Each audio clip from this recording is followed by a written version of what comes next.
Hello' দোস্ত, আপোনালোকে চাই আছে মোৰ চেনেল আৰু চেনেলটো যদি ছাবস্ক্ৰাইব কৰা নাই জৰুৰ ছাবস্ক্ৰাইব কৰি ল'ব। আজি মই আপোনালোকক এটা গুড নিউজ দি আছোঁ, সেইটো হৈছে টিকটকৰ ওপৰত। 3 এপ্ৰিল তাৰিখে যিটো মাদ্ৰাজ হাইকোৰ্টে বেন লগাইছিল, সেই বেনটো 24 এপ্ৰিল তাৰিখে উঠাই লৈছে মাদ্ৰাজ হাইকোৰ্টে। কাৰণ 22 এপ্ৰিল তাৰিখে সুপ্ৰিম কোৰ্টে এটা নিৰ্দেশ জাৰি কৰিছিল, য'ত মাদ্ৰাজ হাইকোৰ্টক এই যিটো বেন লগাইছে সেইটো সেইটো অৰ্ডাৰ কেঞ্চেল কৰাৰ কাৰণে মাদ্ৰাজ হাইকোৰ্টক 24 এপ্ৰিল তাৰিখলৈকে সময় দিছিল।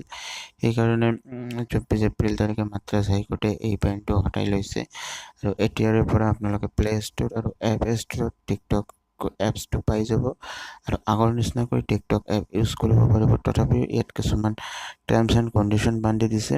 সেইবিলাক গাইডলাইনছ যদি কোনো টিকটক ইউজাৰে যদি ফ'ল' নকৰে, তেনেহ'লে তেওঁৰ একাউণ্টটো ব্লক কৰি দিয়া হ'ব আৰু তেওঁ সেইটো মোবাইলৰ নাম্বাৰে বা সেই ইমেইল আইডিটোৰে বা সেই যিটো দি তেওঁ একাউণ্টটো খুলিছিল সেই মোবাইল নাম্বাৰ বা ইমেইল আইডিৰে আৰু নতুনকৈ একাউণ্ট খুলিব নোৱাৰে। বেলেগ মোবাইল নাম্বাৰ বা বেলেগ ইমেইল আইডি দি নতুনকৈ একাউণ্ট খুলিব লাগিব।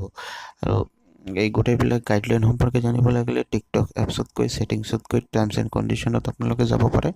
তাতে ডিটেইলছ পাই যাব গাইডলাইন সম্পৰ্কে, কি গাইডলাইন ফ'ল' কৰি আপুনি ভিডিঅ' বনাব পাৰিব আৰু নহ'লে আপোনাৰ টিকটক একাউণ্টটো ব্লক হৈ যাব। এইটোৱে আছিল আজিৰ নিউজ। ধন্যবাদ।